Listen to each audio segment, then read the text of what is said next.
yang terhormat Dr. Bertram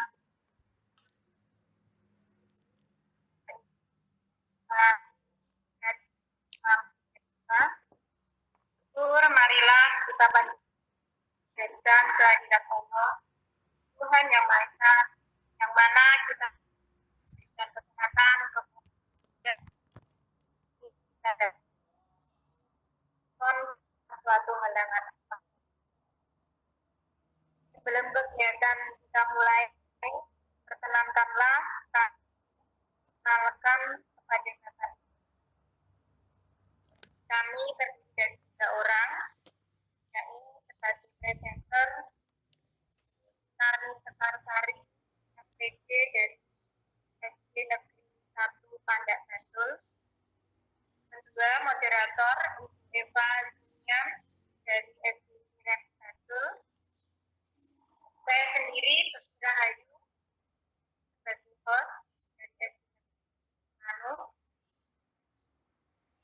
Untuk menyingkat waktu, langsung saja monggo Ibu Eva selaku moderator memandu jalannya Vikon pada kesempatan pada Ibu Eva dipersilakan. Ya, terima kasih pada Bu Bekti atas waktu yang telah diberikan.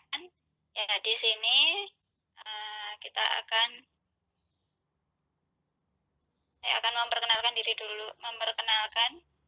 Saya Eva Junana Nurrohmah. Di sini saya akan memoderatori acara pada hari ini. Presenter kita pada hari ini yaitu Ibu Sunarni Sekarsari dari SD 1 Pandak Bantul. Ya, materi kali ini sungguh menarik ya Bapak Ibu. Ini tentang mendampingi anak belajar di rumah. Optimalisasi belajar anak, orang tua harus mempunyai pengasuhan yang jelas dan memahami karakter anak. Mereka memiliki keunikan tersendiri, bakat dan minat yang berbeda serta gaya belajar masing-masing. Nah, bagaimana cara kita untuk mengenal gaya belajar anak dan bagaimana kita bisa mendampingi anak belajar di rumah? Nah, mari kita simak bersama penyampaian dari Ibu Sunarni Sekarsari. Pada Ibu Sunarni kami persilakan. Terima kasih Bu Eva, terima kasih Bu Bekti.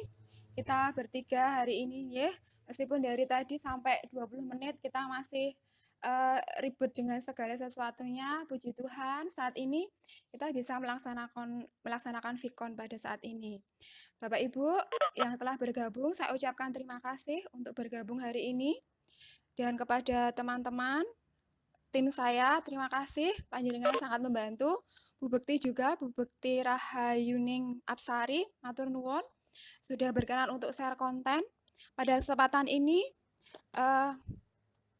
kita ucapkan dulu terima kasih kepada Tuhan Yang Maha Kuasa yang telah melimpahkan kasih dan karunia-Nya sehingga pada saat ini kita bisa melaksanakan Vikon bersama.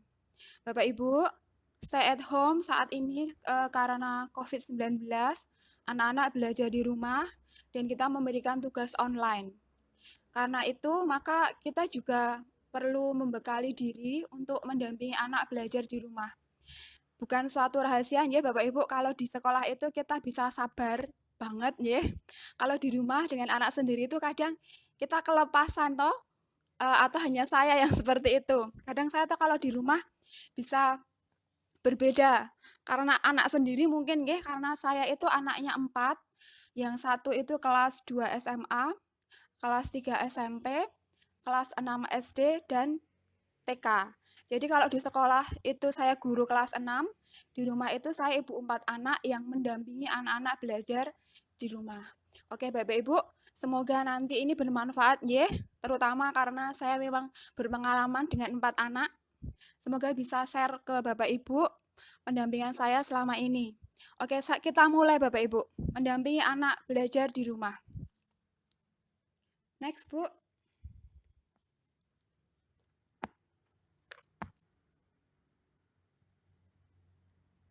Mendampingi anak belajar di rumah. Orang tua sebagai pendidik pertama dan utama bagi pembentukan pribadi dan karakter setiap individu. Bu Bekti share kontennya. Dan orang tua itu memegang peran penting dan strategis dalam mengantarkan pendidikan bagi putra-putrinya.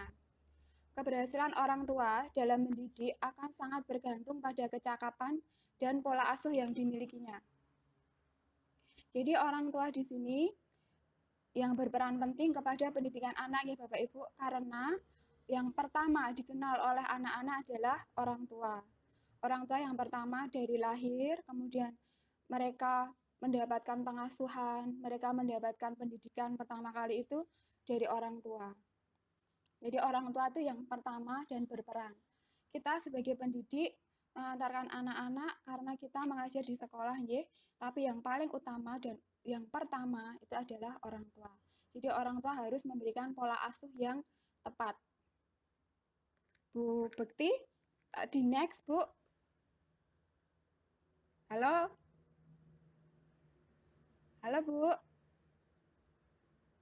Bapak Ibu, apakah share kontennya bisa berubah? Atau kok ini tidak bisa berubah? Saya lanjutkan ya. Buku sehari pendidikan anak ini, jadi ini saya ikut pelatihan sekolah model di LPMP.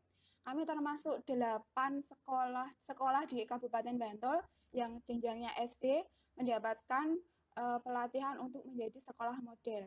Jadi dalam sekolah model ini ada beberapa hal yang kita laksanakan di sekolah. Kita melaksanakan yang Tripusat Pendidikan. Jadi ini termasuk dari program kami di sekolah kami, Tripusat Pendidikan antara guru, sekolah, kemudian orang tua di rumah, dan masyarakat di sekitar.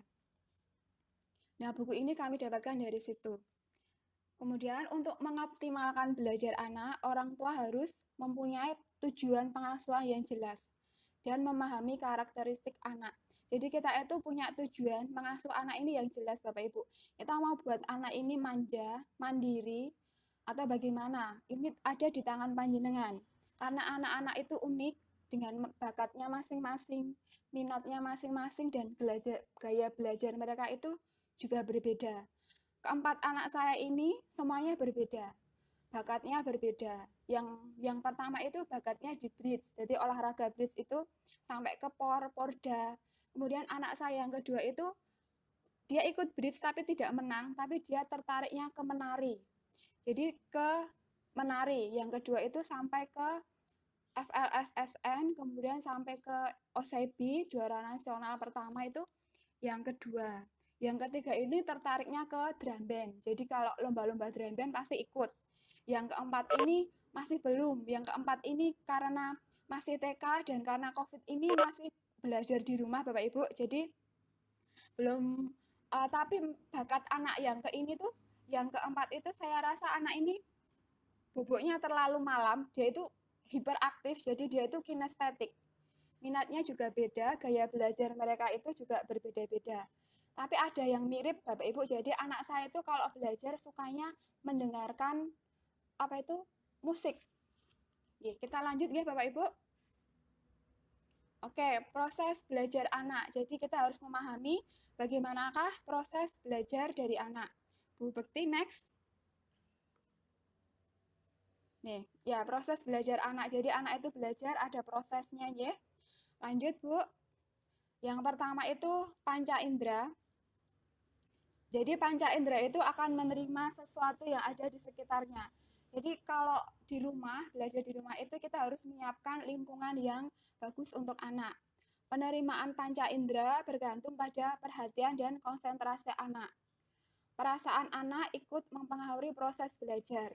Jika anak senang, maka panca inderanya akan bekerja lebih baik dan konsentrasi lebih lama. Ini pada saat ini Bapak Ibu, karena anak saya yang SMA itu tugasnya terlalu banyak itu sampai suasana hatinya itu naik turun. Kita tuh sebagai orang tua, saya tuh belajar lagi Bapak Ibu. Jadi selama ini anak saya tuh belajarnya sudah teratur begitu. Selama ini stay at home, ini ternyata saya masih butuh belajar lagi. Ternyata anak saya itu bisa tiba-tiba nangis, bisa memeluk ibunya, langsung memeluk ibunya tanpa ada apapun. Dia cuma bilang, "Ibu, saya pengen nangis." Karena apa? Ternyata tugasnya terlalu banyak, deadline-nya terlalu cepat, ya. Dan dibandingkan dengan anak laki-laki, Bapak Ibu, ternyata gaya belajar anak laki-laki dan perempuan itu berbeda. Anak laki-laki itu cenderung cuek, seperti anak saya yang kelas 6 ini, tidak ada itu perasaan takut, perasaan nanti tidak bisa mengerjakan itu tidak ada. Dia santai saja. Ya, anak saya yang kedua, pertama, yang kedua itu cewek-cewek, kemudian cowok-cowok. Nah, ternyata berbeda Bapak Ibu. Perasaan anak perempuan itu berbeda. Makanya akan sangat berbeda jika yang komen itu yang anaknya laki-laki. Oh, anak saya tidak sampai nangis, anak saya itu masih bisa main game. Karena pembawaan anak laki-laki dan perempuan itu beda ya. Oke, lanjut Bapak Ibu.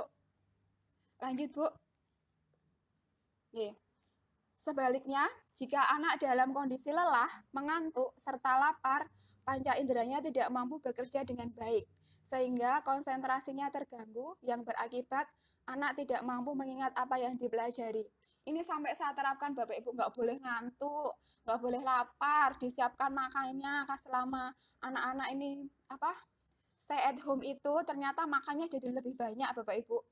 Karena kita bekerja, kalau saya itu masih piket Bapak, masih ke sekolah, jadi saya tinggalkan anak-anak di rumah, saya di sekolah. Nah itu ternyata anak-anak makannya lebih banyak. Nah kalau stres itu juga sekarang malah justru suasananya itu nggak boleh lelah toh, nggak boleh mengantuk, jadi nanti tiba-tiba tidur sendiri, tiba-tiba lapar. Nah sebagai orang tua kita hanya bisa mendampingi ya Bapak Ibu, karena jujur pada saat suasana belajar itu, anak yang perempuan, kalau panjenengan punya anak yang sudah mens seperti saya, itu kadang-kadang kita merasa akan berbeda sekali anak kita pada saat PMS Bapak Ibu. Dan itu kita itu harus share mawon ya Bapak Ibu, share pengalaman pada saat anak itu PMS, anak saya terutama yang kedua ini, yang SMA dan SMA ini, mood mereka itu akan naik turunnya sangat berbeda. Jadi kalau saya tuh mau marah, saya tuh jadi ingat tanggal berapakah ini ya. Oh iya, ternyata tanggal ini anak saya baru PMS. Pengalaman ya Bapak Ibu, karena nanti kalau kita itu marah pada saat mereka PMS, itu akan menjadi lebih anak-anak itu akan terasa lebih menyakitkan karena mereka itu mengontrol emosinya saja. Anak PMS itu terus nanti sakit perutnya, terus kita marah-marah karena mereka melakukan sesuatu yang salah. Itu biasanya saya redam Bapak Ibu, saya tunggu, oh ini baru anak-anak baru PMS. Kadang yang pertama dan kedua itu selisihnya tidak terlalu lama PMS-nya. Jadi saya harus ingat, oh ini anak-anak baru PMS. Jadi kalau saya mau marah itu saya redam Bapak Ibu. Itu sebagai orang tua untuk suasana belajar anak itu tadi. Untuk yang laki-laki tidak ada PMS Bapak Ibu. Kita lebih mudah dan saya itu lebih puji Tuhan karena ada cewek ada cowok, saya bisa membandingkan dua cewek dua cowok, jadi saya bisa membandingkan mereka, cara mereka belajar, mendampingi mereka itu berbeda-beda gitu Bapak Ibu. Oke, next untuk kiatnya. Yang pertama kita harus mengetahui apa gaya belajar anak-anak dulu. Ada 3 gaya belajar ya Bapak Ibu. Yang satu itu visual dengan melihat, auditory itu dengan mendengarkan, dan kinestetik itu dengan bergerak melakukan sesuatu. Ada 3. Jadi kita harus sesuaikan anak-anak kita harus perhatikan dulu anak-anak itu tertariknya di mana. Oke, kita ke visual ya Bapak Ibu. Visual, anak-anak dengan gaya belajar yang visual ini, mereka itu lebih suka dan mudah menerima informasi dengan cara melihat. Jadi mereka suka melihat.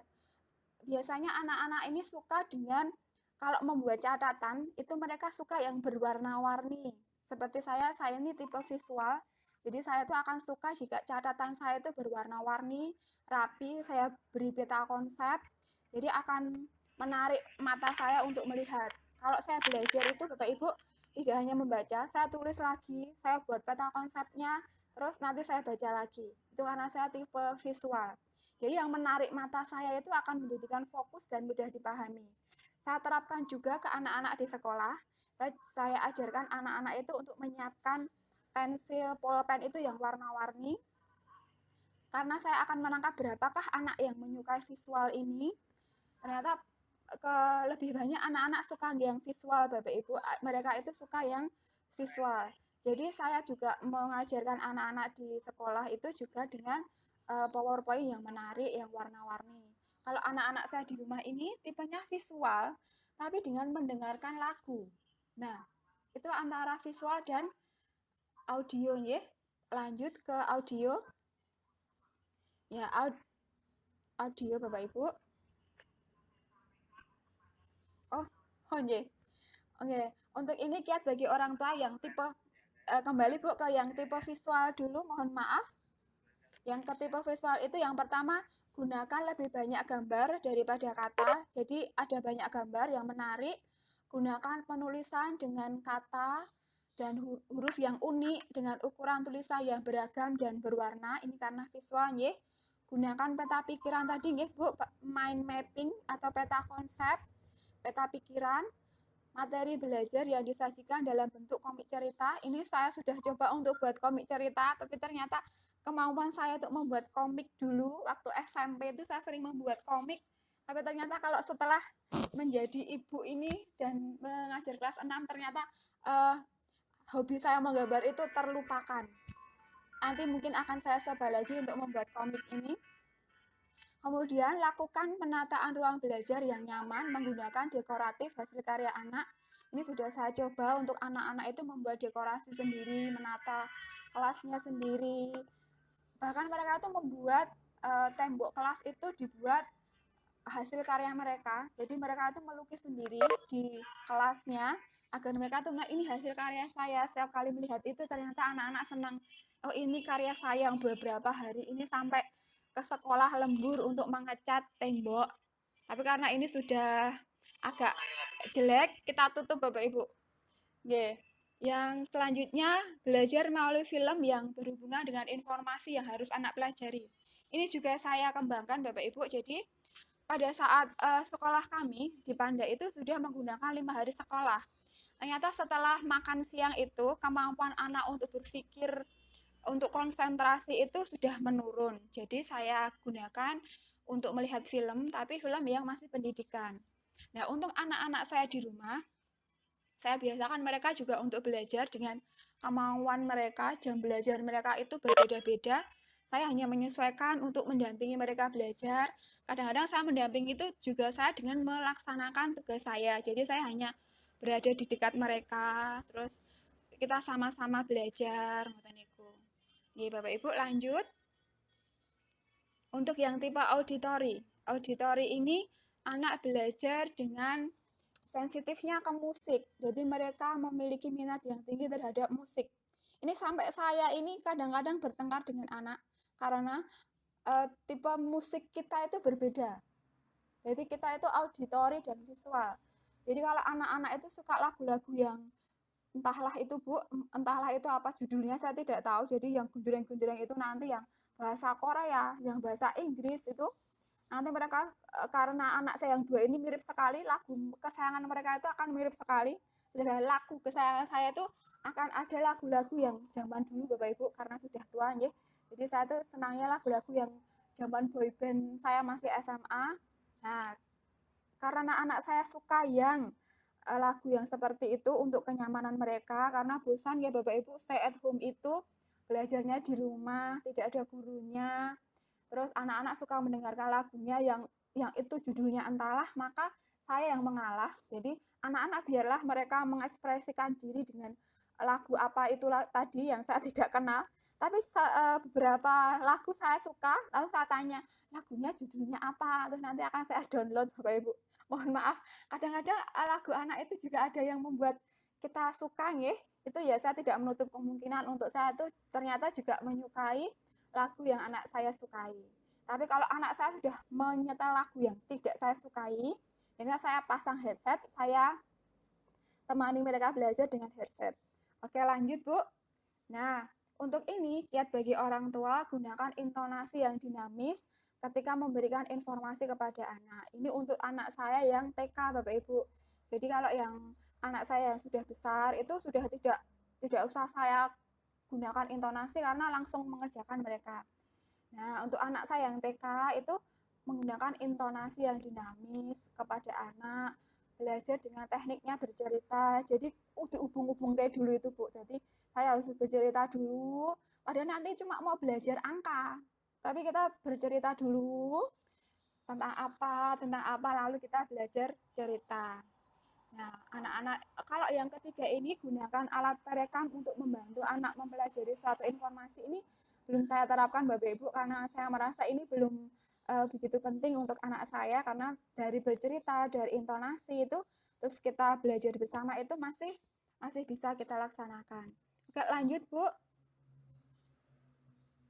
Ke tipe yang ketiga yaitu kinestetik. Anak dengan gaya belajar kinestetik akan lebih peka menerima informasi baru melalui aktivitas. Ya, anak-anak. Ya, Bapak Ibu, yang ini saya sadari setelah stay at home. Mungkin waktu di kelas itu, waktu saya dengan anak-anak di sekolah, itu kan terbatas ya Bapak Ibu. Dan kita itu mengajar materi, terutama untuk yang kelas 6. Itu bukan hal yang rahasia kalau kita harus menyiapkan anak itu untuk ujian nasional ya, untuk ujian sekolah. Jadi kita itu kadang tidak memahami anak yang kinestetik ini. Nah, setelah stay at home Bapak Ibu, saya menemukan beberapa anak ini yang kinestetik. Jadi waktu di kelas kemarin selama bersama saya itu mengerjakan tugasnya itu susah sekali, tidak pernah selesai. Kalaupun selesai itu ya mau cap cip cup Bapak Ibu. Nah, setelah ada stay at home, belajar di rumah, dan saya itu memberikan tugas untuk di video dengan mereka melakukan misalnya gaya, mereka harus memperagakan bentuk-bentuk gaya, terus magnet, mereka memperagakan tentang magnet, terus kemudian memperagakan tentang kemarin itu saya memperagakan tentang bagaimana anak membuat peta konsep, kemudian anak-anak itu mempresentasikan kepada saya dengan di video. Bapak Ibu, olahraga, ya, beberapa itu saya berikan tugas di rumah untuk yang beraktivitas, video-video seperti ini. Dan Bapak Ibu, ternyata anak-anak dengan tipe kinestetik ini, yang biasanya di kelas dengan saya audio dan visual itu, anak-anak susah sekali menangkap, bahkan mereka tidak menyenangi sama sekali, ya, dengan sudahlah Bu, sudah seperti ini saja. Ternyata setelah ini ada hikmahnya juga nih Bapak Ibu, saya merasa terharu dan terenyuh itu saat melihat anak-anak saya yang kinestetik ini, pada saat mereka mengirimkan video itu mereka videonya yang pertama langsung masuk, langsung dikirimkan ke saya, dan hasil mereka itu bagus Bu. Misalnya saya hanya memberikan tugas untuk menguap, mengembun, membeku, mencair, mereka punya ide-ide tersendiri Bapak Ibu, dan mereka itu jelas dengan mereka itu melakukan aktivitas itu dengan sendiri, dengan didampingi Bapak Ibu. Ya, mungkin Bapak Ibu menemukan mungkin guys selama stay at home ini ternyata dengan pendampingan kita sendiri-sendiri ya, berarti kan anak-anak ini dengan anak-anak itu kita bisa share sendiri-sendiri, banyak yang japring ya, ternyata banyak juga manfaatnya Bapak Ibu. Saya bisa melihat anak-anak tipe-tipe ini lebih fokus lagi ternyata pada saat stay at home. Oke, lanjut Bu. Nah, kita lanjutkan untuk ke menyiapkan lingkungan belajar anak. Nah, lingkungan belajar anak ini lanjut. Nah, lingkungan belajar ini ada 3 ya Bapak Ibu, ada di rumah, ada di sekolah, dan kemudian di masyarakat. Jadi, anak-anak belajar di rumah bersama orang tuanya, di sekolah bersama guru-guru, kemudian di masyarakat. Bapak Ibu tidak menutup kemungkinan selama kita di sekolah itu, ya, anak-anak kenapa berbeda, kenapa bandel itu ternyata banyak yang dipengaruhi oleh di masyarakat ya Bapak Ibu. Dan masyarakat ini ternyata susah sekali untuk kita kendalikan.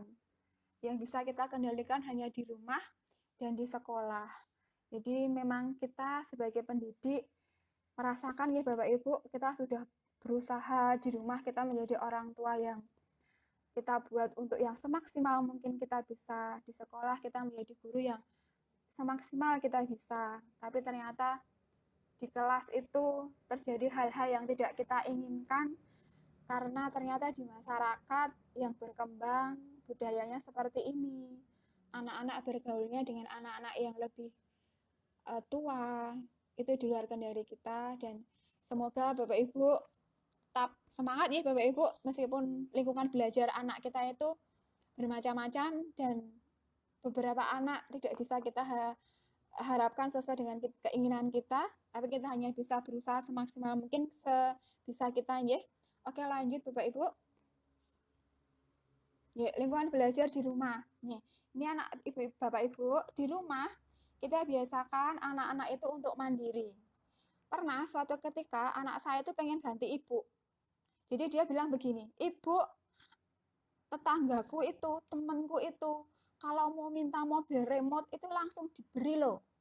Nah ibu iki loh, punya pengen mobil remote harus menyapu dulu, mengepel dulu, masa bantu ibu dikasih poin bu, jadi saya kasih poin, jadi anak-anak itu saya kasih poin, bukan apa-apa bapak ibu, meskipun anak saya itu laki-laki nih, tapi tetap saya berikan skill apa itu kemampuan untuk menyapu, mengepel.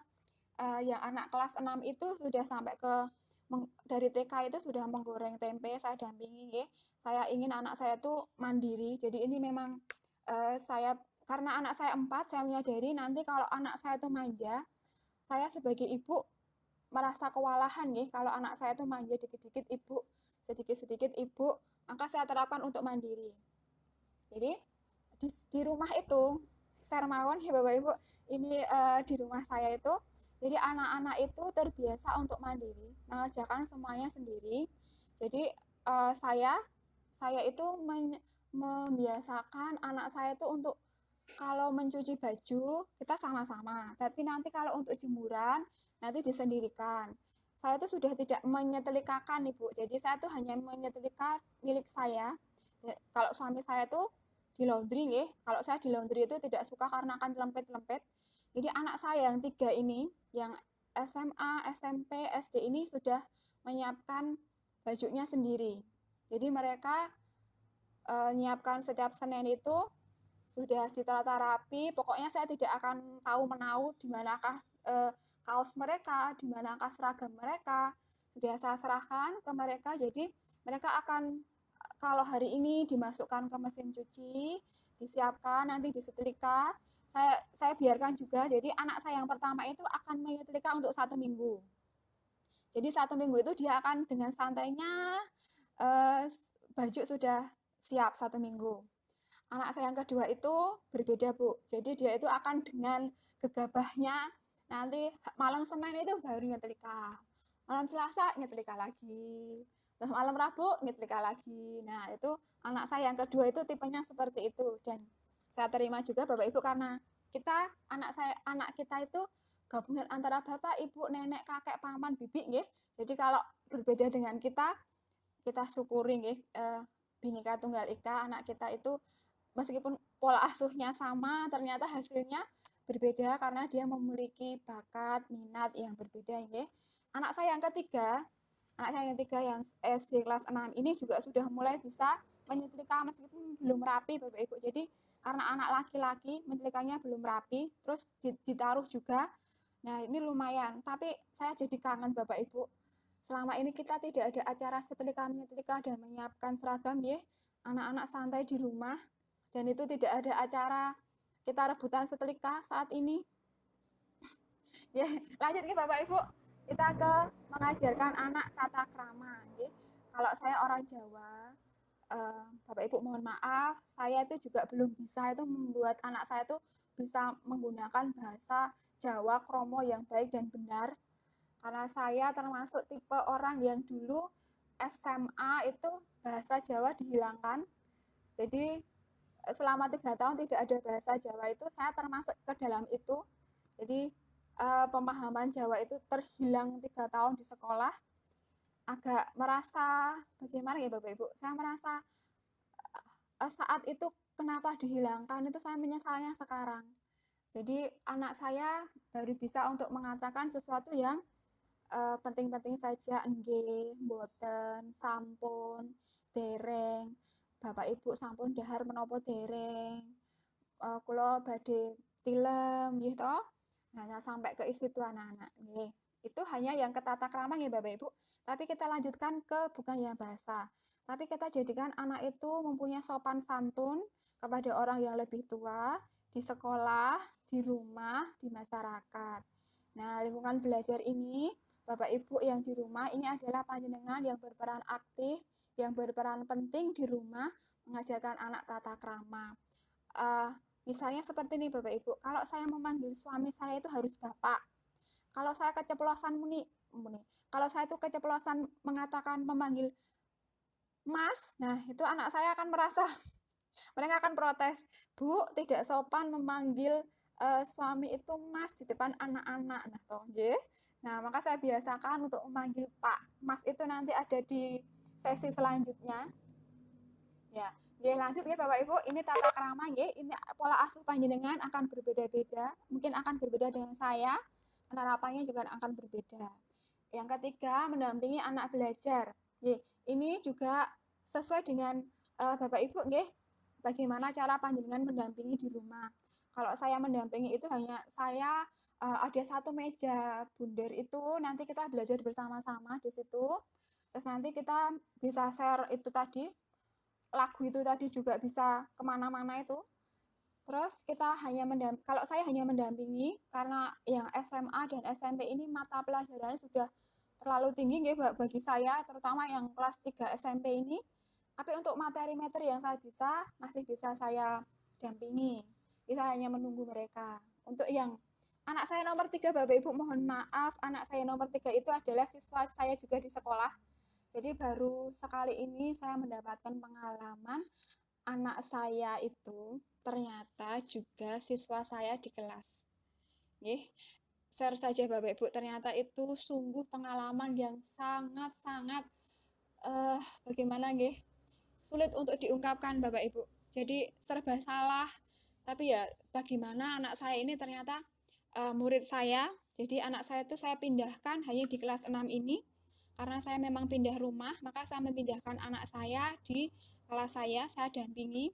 Dan itu ternyata tidak mudah Bapak Ibu. Saya pikir kalau anak saya ini saya dampingi, saya ajar sendiri itu akan mudah. Ternyata itu malah justru sulit Bapak Ibu. Karena perasaan kita itu beda nggih. Di rumah itu anak saya yang masih suka peluk, cium itu anak saya laki-laki ini masih memeluk saya, mencium saya. Bahkan setiap hari stay at home ini karena dia tidak bisa menemui gurunya di sekolah, kangennya setiap kali saya pulang dari sekolah ini kalau saya piket itu dia langsung minta peluk dan cium saya. Atau saya kalau mau di sekolah, jadi saya kan membonceng anak saya ini, terus nanti turun dari motor, itu nanti pasti dia peluk cium saya dulu, dan itu dia tidak malu Bapak Ibu, tidak malu untuk masih memeluk ibunya. Tapi di depan Ibu, maksudnya itu masih di parkiran. Nanti setelah anak saya itu masuk ke kelas, itu dia akan memanggil saya beda. Jadi kalau masih di parkiran, dari tadi bonceng saya, masih peluk saya itu, masih bisa Ibu peluk. Nah, itu masih minta seperti ini. Nah, setelah di kelas, dia akan berbeda. Dia akan memanggil Bu Narni, Bu Guru. Nah, kita menempatkan ini ternyata sulit Bapak Ibu. Apakah Bapak Ibu ada yang mempunyai pengalaman, mempunyai anak yang siswanya sendiri, itu ternyata tidak seperti yang saya duga nih Bapak Ibu. Atau saat PR, itu yang sangat sangat membuat bergejolak itu saat PR. PR itu saya yang buat, saya tahu kuncinya, kemudian saya itu mendampingi anak saya di rumah. Itu kadang saya merasa, bagaimana ya Bapak Ibu, itu soal saya, ini anak saya. Ya kadang apakah akan saya kasih tahu? Nah, akhirnya saya hanya memberikan tahu bagaimanakah langkah-langkahnya, bagaimanakah cara-caranya, nah itu. Terus kadang-kadang anak saya tuh nanti akan di satu sisi nanti kalau dia betul semua, nanti teman-temannya akan bilang, wah yo ibu neng rumah dikandani kabeh gitu. Tapi kalau anak saya tuh nilainya jelek, nah kok ya ora iso nilainya bagus, kan ada ibunya di rumah. Itu Bapak Ibu serba salah sekali ternyata. Ternyata mempunyai anak siswa sendiri itu. Ya, tapi saya jalani ya Bu, karena ini sudah pilihan saya dan memang pengalaman hidup ini harus saya jalani ya untuk pembelajaran kami, dan sepertinya ini semoga ini yang pertama dan terakhir saya mempunyai siswa dan anak sendiri. Kemungkinan anak saya nanti keempat mungkin bisa saya ajar sendiri lagi ya. Oke Bapak Ibu, mohon maaf kita sharingnya anak saya ya. Oke, Bapak Ibu lanjut next.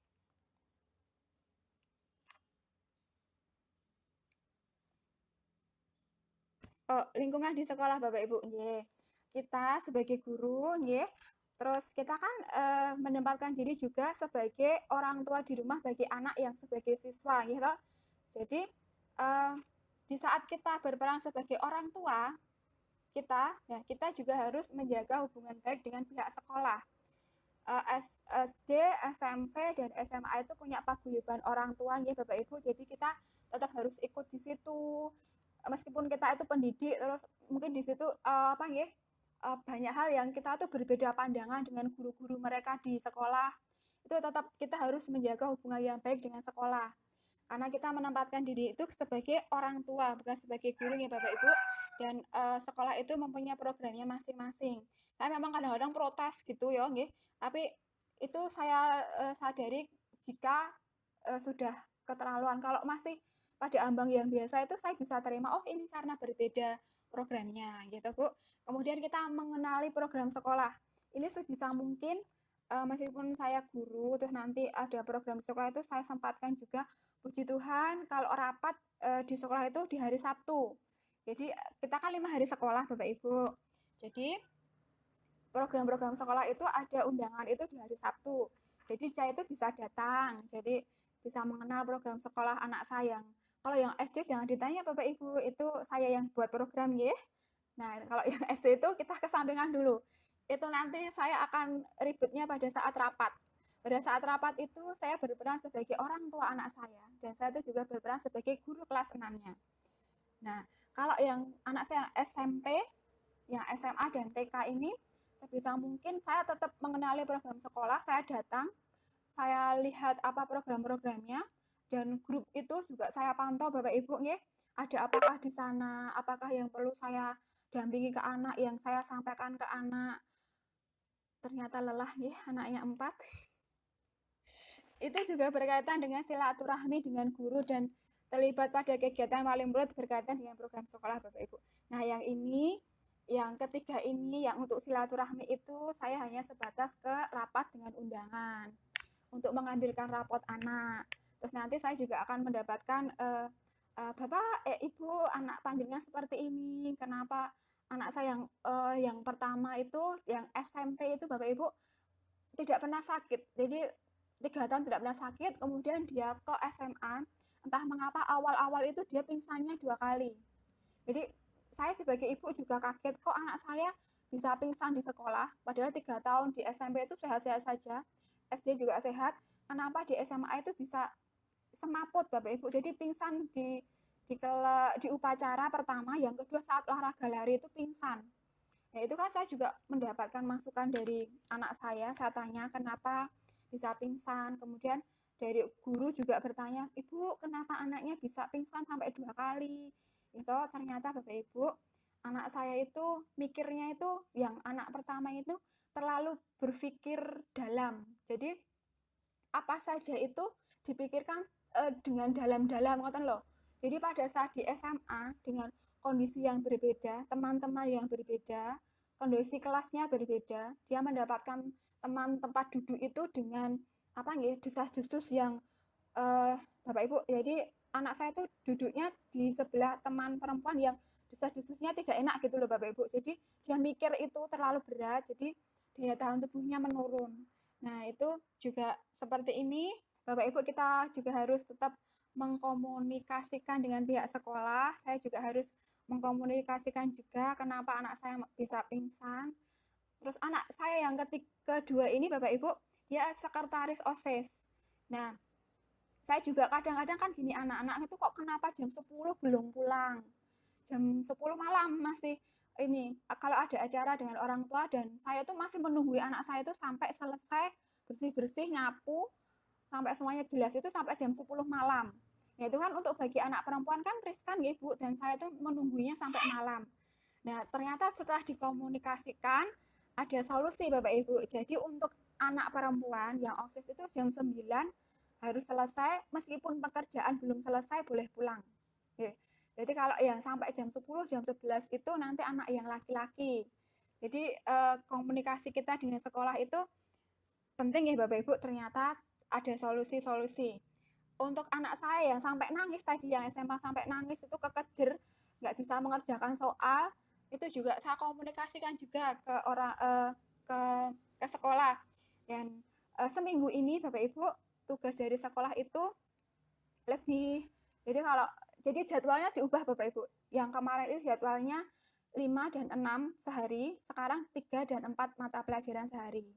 Nah, ngoten. Jadi memang kita sebagai orang tua menciptakan kondisi belajar di rumah itu kita bertanggung jawab, tapi kita juga berhak Bapak Ibu untuk terlibat dalam kegiatan yang sesuai dengan program sekolah. Nggih, sampun Bapak Ibu.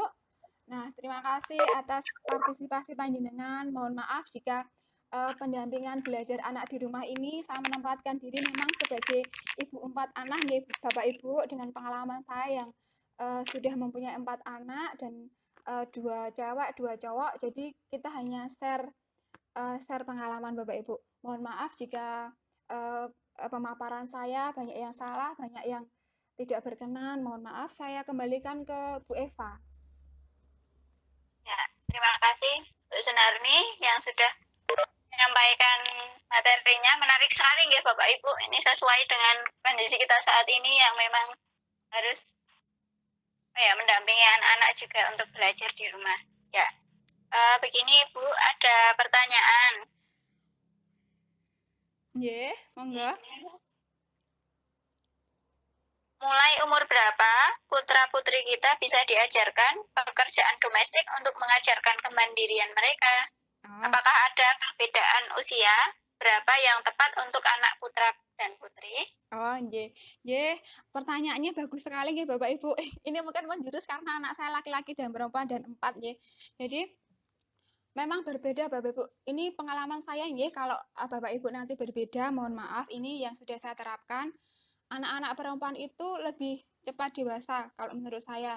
Jadi anak perempuan itu mulai TK Bapak Ibu. Kalau yang domestik, kalau untuk yang mandi sendiri, oh nggih, pengalaman juga Bapak Ibu. Mohon maaf, saya ini orangnya kolot ya. Jadi saya tuh tidak pakai pampers Bapak Ibu.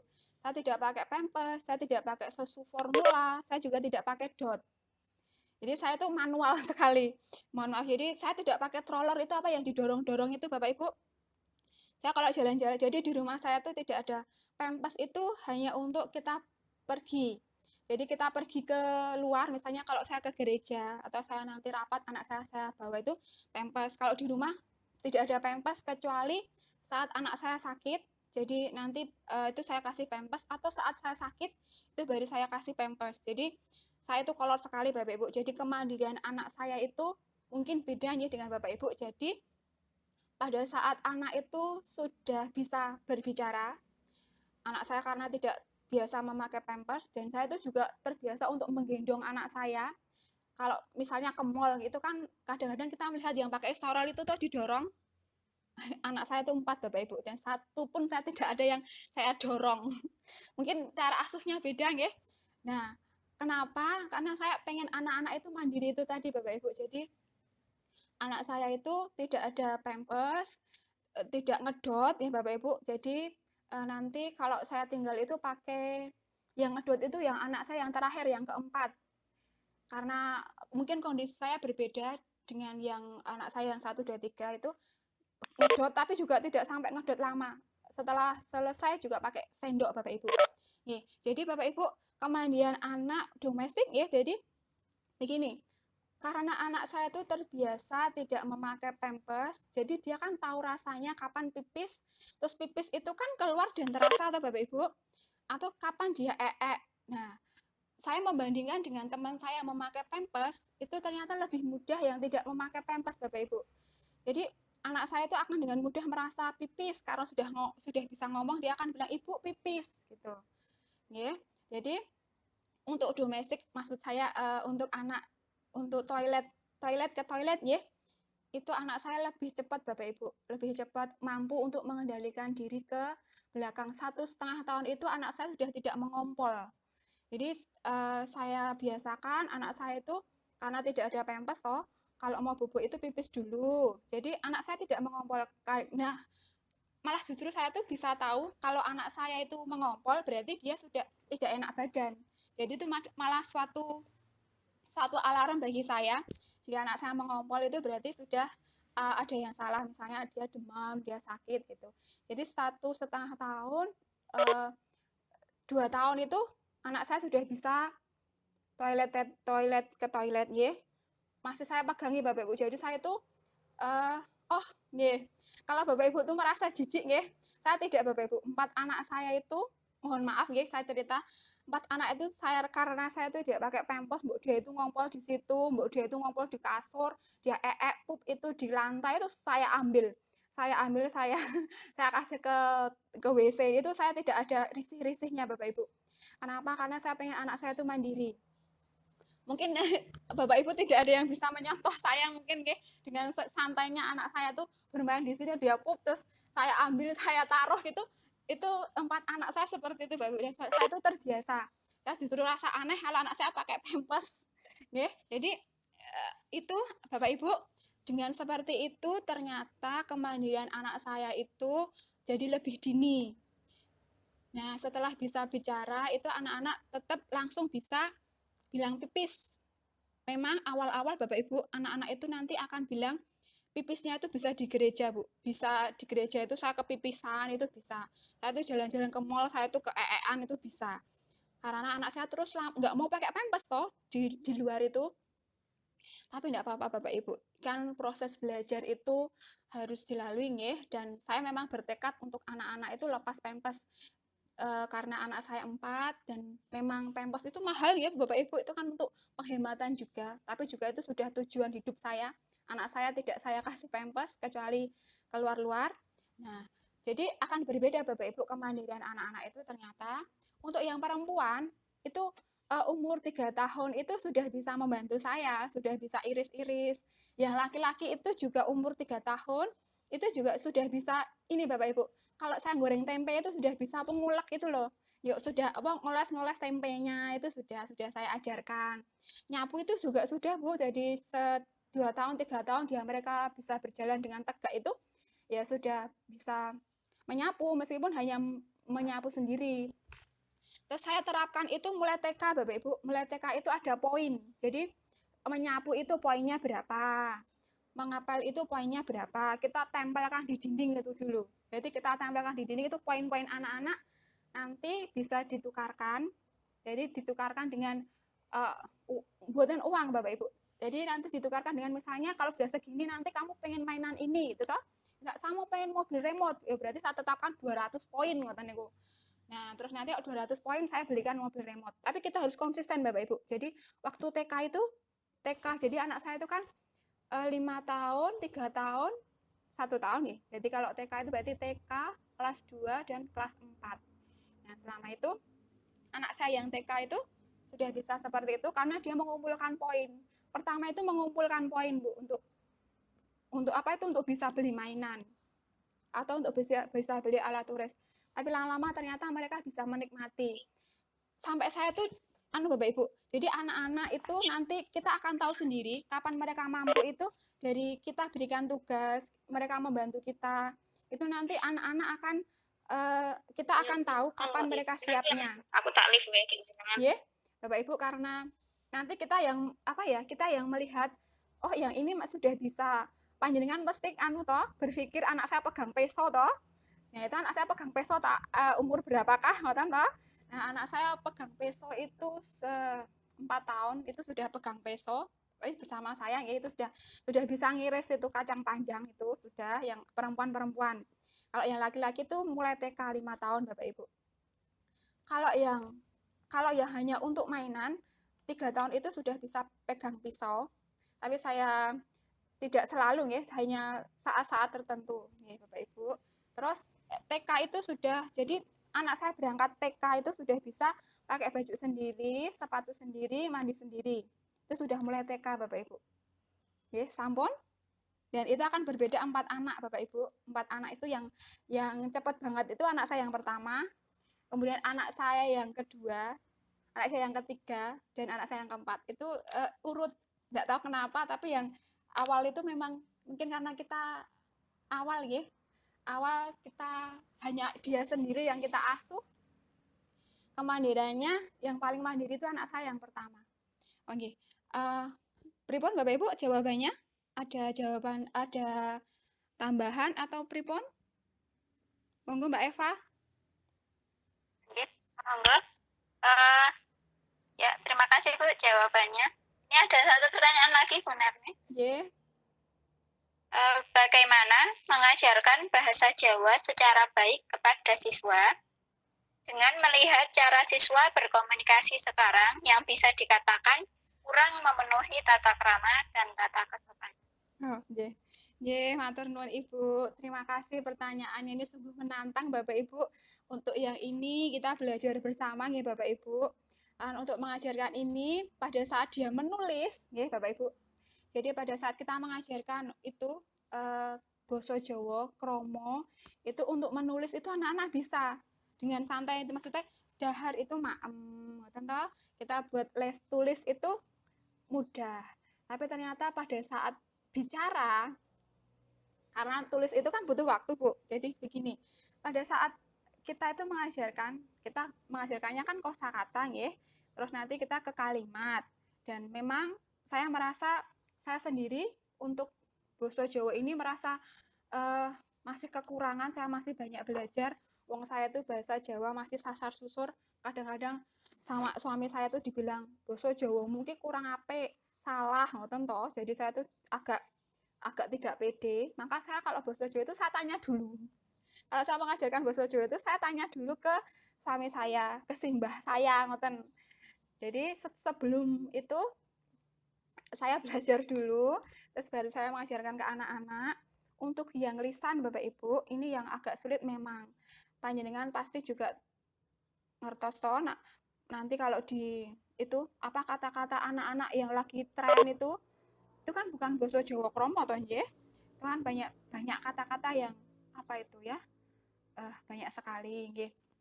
Kiat kita Bapak Ibu, kita cuma hanya bisa mengajarkan yang kita mampu saja di sekolah, yang disesuaikan dengan kemampuan kita.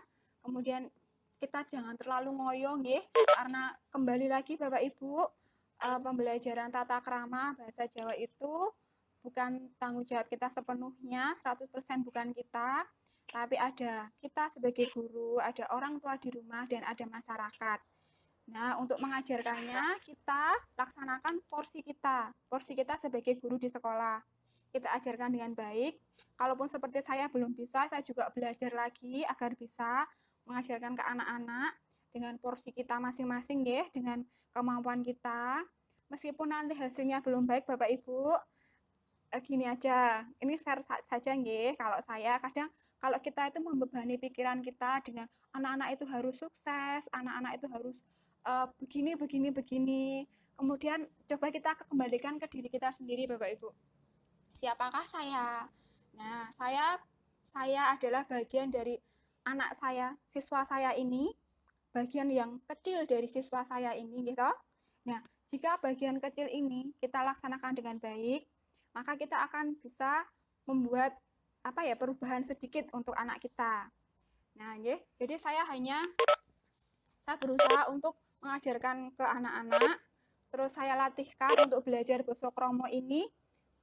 Pertama tulisan, lalu ke lisan, ada tes untuk anak-anak bicara dengan saya.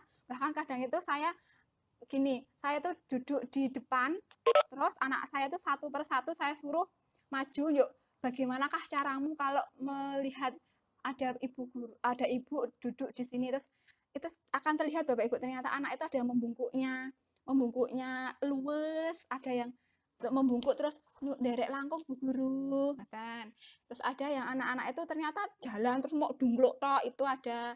Jadi kadang saya itu kalau bahasa Jawa saya terapkan itu sampai ke praktek Bu. Jadi praktek saya tuh ke sini, atau praktek bertamu itu saya praktekkan di depan kelas. Bagaimana anak-anak berbicaranya, niku. Terus anak-anak juga lisan ada juga Bapak Ibu untuk bicara Bapak dereng sare. Nah, ditulis itu beda Bu. Ditulis itu dia itu bisa ke kanan dan ke kiri toh. Nah, jadi saya biasakan untuk lisan juga Bapak Ibu. Tapi memang Bapak Ibu nanti kembali ke rumah, kembali ke masyarakat akan berbeda lagi. Nah, kita kembalikan lagi ke diri kita lagi. Ya, saya sudah melakukan dengan baik. Program kita sudah seperti ini. Sudah kita laksanakan sampai saya itu juga sudah praktek membaca di depan kelas, sampai itu membungkuk juga harus praktek. bertamu praktek gitu, berpidato juga praktek. Sampai seperti itu. Kalau nanti hasilnya belum maksimal, nggih, saya akan dengan legowo bahwa memang hasilnya belum maksimal. Begitu. Bapak, nggih, sudah Bapak Ibu? Mbak Eva? Oh ya, ya menarik sekali nggih Bapak Ibu untuk hari ini. Mungkin seperti itu Bapak Ibu, atau ada pertanyaan? Ya, tidak ada Bapak Ibu? Ya, menarik sekali yang hari ini kita bisa mengenal bagaimana dalam kita mendampingi anak di rumah, karena anak-anak itu berbeda-beda, ada yang auditori, ada yang kinestetik. Ya, itu kita harus terus belajar, nggih. Itu mungkin itu saja dari saya. Kalau masih ada yang ingin ditanyakan, bisa kontak ke Bu Sunarni Sekarsari, nggih. Misalnya masih ada pertanyaan yang ingin ditanyakan, seperti itu. Sekian dari saya sebagai moderator, dan terima kasih kepada Bu Sunarni yang telah mempresentasikan sama-sama ini. Ya, Bu. Nggih, saya ucapkan terima kasih Bapak Ibu atas partisipasinya, dan mohon maaf apabila selama share ini saya banyak salah, nggih. Ini karena pengalaman pribadi saya yang mungkin berbeda dengan panjenengan, untuk share pengalaman saja. Matur nuwun Bapak Ibu, semangat sehat. Terima kasih Bu Sunarni, dan terima kasih untuk Bapak Ibu yang sudah mengikuti acara pada hari ini. Ya, untuk Bapak Ibu yang belum presensi, monggo presensi dahulu. Waktu saya kembalikan kembali kepada host.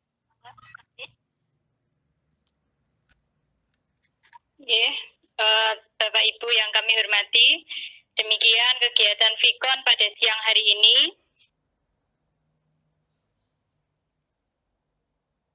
Dengan harapan kegiatan ini senantiasa membawa manfaat bagi kita sekalian dan dapat mengaplikasikan dalam keluarga kita masing-masing. Saya kegiatan pada kesalahan